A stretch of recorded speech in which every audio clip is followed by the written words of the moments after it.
Notre-Dame de Paris. C'est vrai, on en entend pas mal parler ces derniers jours.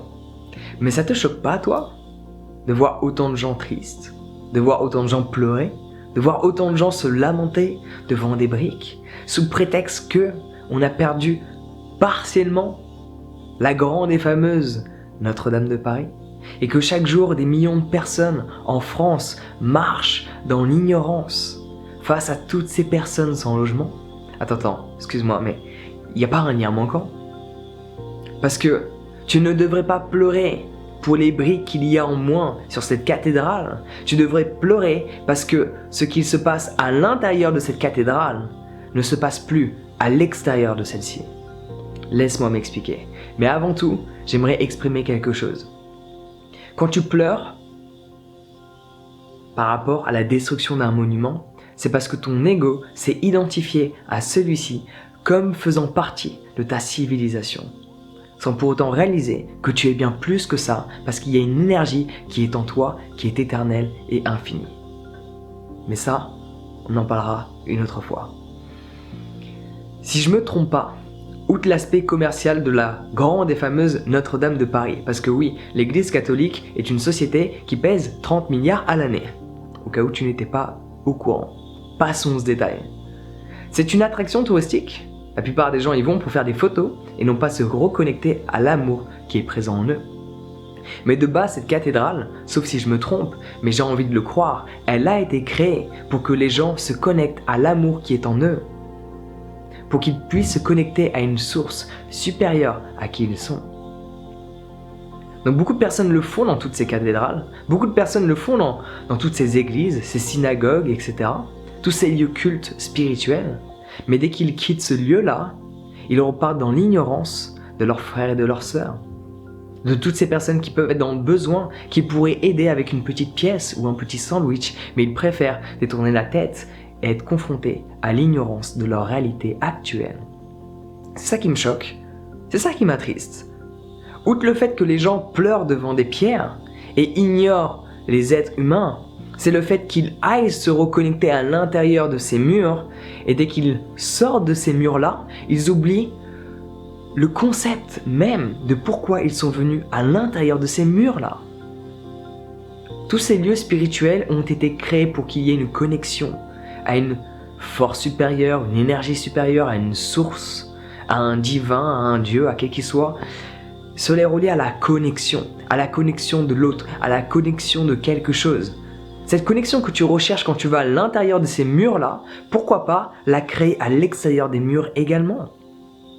C'est ça qui me choque, outre le fait qu'en l'espace de 24 heures, il y a quasiment eu 1 milliard de données. Tu crois que l'Église catholique n'a pas assez de fonds pour résoudre ce problème-là?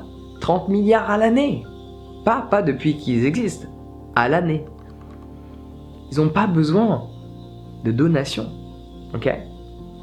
Ils ont certaines associations qui peuvent avoir besoin de donations, notamment par exemple le Secours catholique où ma grand-mère a dévoué sa vie à cette association.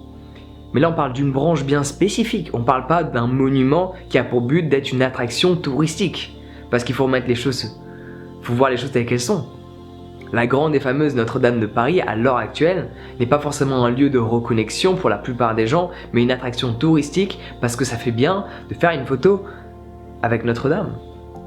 Et que la plupart des gens à l'heure actuelle ne se déplacent pas quelque part pour ressentir quelque chose, ils se déplacent quelque part pour prendre une photo. Il y a pas mal de tests qui ont été faits, et la plupart des gens quand ils vont faire une activité, c'est pas pour l'activité en soi, c'est pour la montrer sur les réseaux sociaux. Mais où va le monde? Où va la civilisation? Donc peut-être qu'au final c'est une bonne chose que, pour X raisons, ça a explosé. Mais j'ai du mal un petit peu à croire à cette histoire d'accident.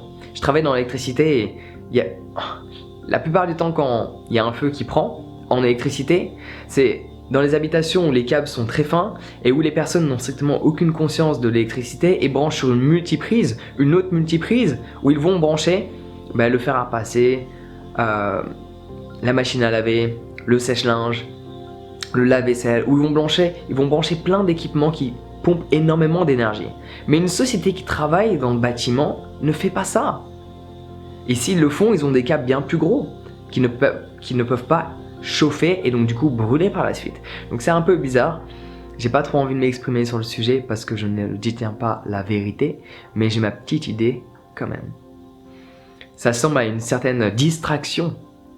Même si je ne suis pas en accord pleinement avec les mouvements actuels en France, le fait qu'il y ait un événement comme celui-ci détourne l'attention des gens et les gens ne vont plus se focaliser sur ce qu'ils faisaient. À voir, on n'en sait rien. La seule chose qui est certaine, c'est que l'amour qui était sûrement présent à une époque à l'intérieur de cette cathédrale, tu ne le retrouves pas à l'extérieur de celle-ci. Et pourtant, tu as cette capacité parce que tu aimes être aimé et tu adores aimer les gens que tu apprécies dans ton quotidien. Alors pourquoi pas aimer ton prochain, même si cette personne, tu ne la connais pas, même si cette personne, tu n'as rien en commun avec. Pourquoi pas juste lui donner un regard, lui donner un sourire, au lieu de l'ignorer quand tu prends ton métro ou ta voiture. Tu vois de qui je parle? Toutes ces personnes qui sont assises ou allongées, qui peut-être à un moment donné étaient comme toi, mais ont vécu une étape difficile et se sont retrouvées dans cette situation-là. Je ne te dis pas de leur donner des sous, je ne te dis pas de leur donner à manger, mais fais en sorte d'arrêter de les ignorer, de leur faire prendre conscience qu'ils existent. Parce qu'au cas où tu n'es pas au courant, le plus gros problème chez les SDF n'est pas le manque d'argent, mais le manque de relations. Parce qu'on les ignore en permanence. Assis-toi 2 minutes à côté d'un SDF. Pose-lui des questions. Comment t'en arrives là? Qu'est-ce que tu fais de tes journées? Comment tu peux faire pour t'en sortir? Ça fait combien de temps que tu es dans la rue? Pose-lui des questions. Essaie de t'intéresser à cette personne. Parce que l'amour que tu recherches en allant dans une cathédrale, il est déjà présent à l'extérieur. Et tu devrais d'abord te préoccuper de l'amour qui est à l'extérieur avant d'aller le chercher à l'intérieur d'une cathédrale. Et pour trouver cet amour à l'extérieur d'une cathédrale, il faut d'abord aller le rechercher à l'intérieur de soi. Et une fois que tu te connectes pleinement à cet amour qui est à l'intérieur de toi, tu le trouveras à l'extérieur avec qui que ce soit.